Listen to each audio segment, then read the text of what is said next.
So I'm talking to people who don't know if they're ready. And God showed me that I was not ready, quote unquote, because I didn't want to give up my life here. I wanted to see my kids get married. I wanted to, see my grandkids. I wanted to sit on the porch and sip coffee with my husband, after it was all said and done and the kids are grown and gone. And I wanted to experience more here. And I know, especially for younger people who it's like, hey, I wanted to go to college. I wanted to get married. I wanted to travel. You're not in that mindset of dropping everything and going. And I understand that. That's where I was at. And the Lord started showing me like, hey, this world is wrapping up. This world cannot go on the way it is. And we're seeing signs everywhere for prophecy and for, the end of the world. And it's time to let go. It is time to let go. We have no idea what we are missing right now in not being in heaven. We don't get it. It's like the whole, you don't know what you don't know. That's how it is right now. We don't know.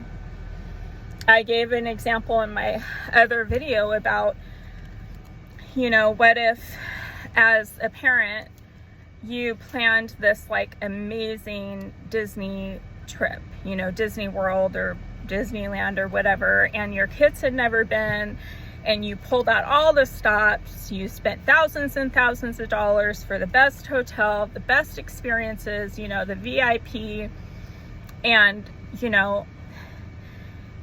and they're like, I don't think I want to go. I just want to stay here and, ride my bike and play my Switch and, whatever. Ridiculous, right? Because they don't know what they don't know. They don't know what they're missing. And that's how it is for us with heaven. We don't get it.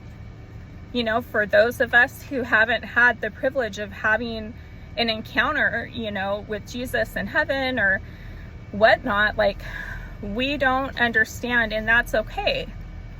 But what's not okay is to look a gift horse in the mouth. Like, God is kind and generous and loving, and he has prepared a place just for you, and he wants you to go there.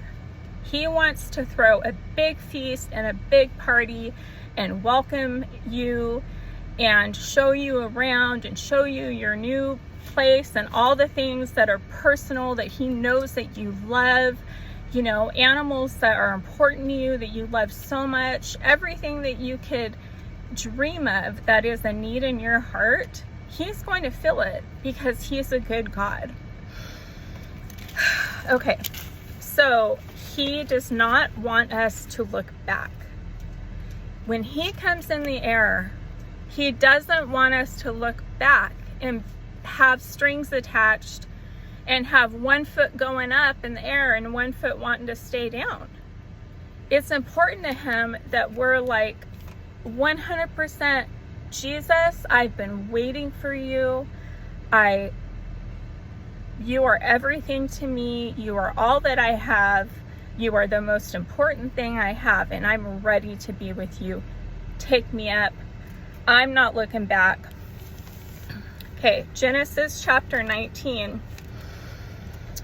So, verse 16. So there's this guy Lot, right? This is a whole Sodom and Gomorrah. I don't know if you've ever heard of that. You need to read Genesis chapter 19 if you've never read it before. It's gross and disturbing. I'm just gonna let you know. Sodom and Gomorrah was the grossest, most disturbing place you could go at that time. And God had it, and he was gonna wipe it out. But he had some people there, okay?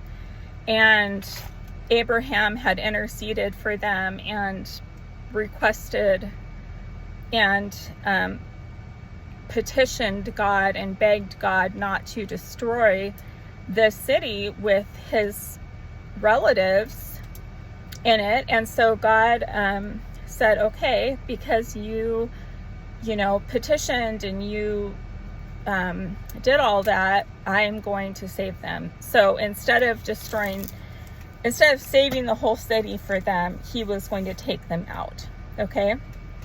So verse 15 says, and when morning dawned, the angels urged Lot, saying, up, take your wife and your 2 daughters who are here, lest you be swept away in the punishment of the city. Okay, this is what it's going to be like when Jesus comes.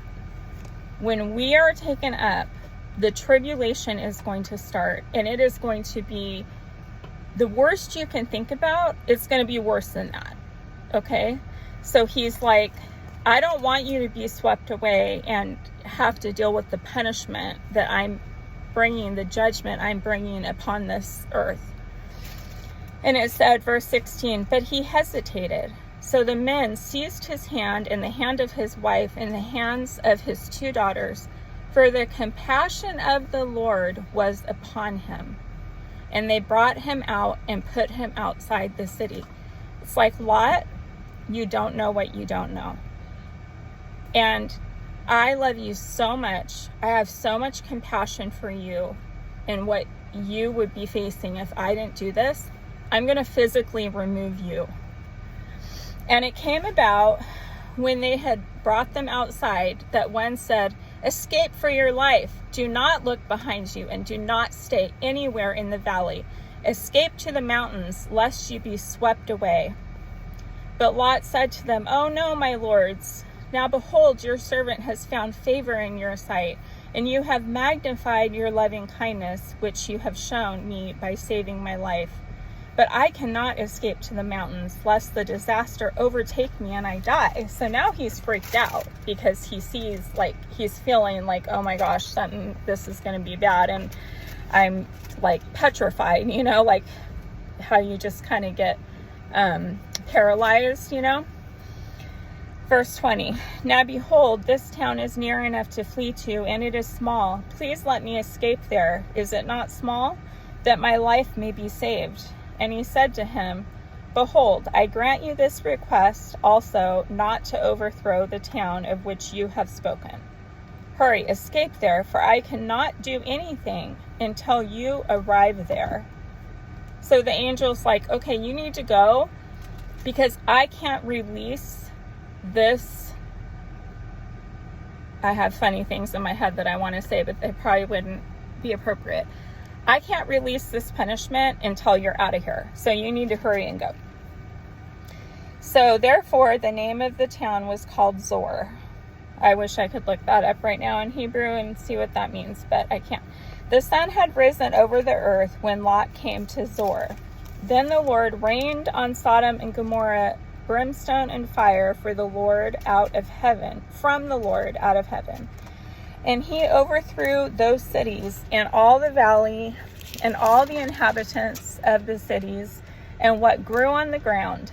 But his wife from behind him looked back, and she became a pillar of salt. Okay, this is what I'm talking about. She looked back because she had attachments.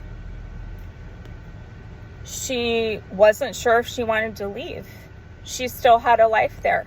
She still had people there that she wasn't ready to release. This is hard, you guys. This is so hard. We have people that we love. You may even have children, that you love, obviously, or a spouse, and you don't want to leave without them.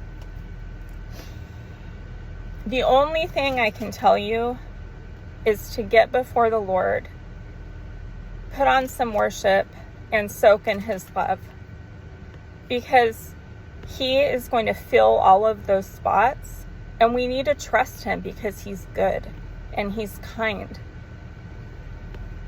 And pray for those people and know that your prayers mean something, and that it's impossible for you to pray and have nothing happen. It's impossible for that to happen because you are his child and your prayers go up to him. I know it doesn't feel like that sometimes, but they do.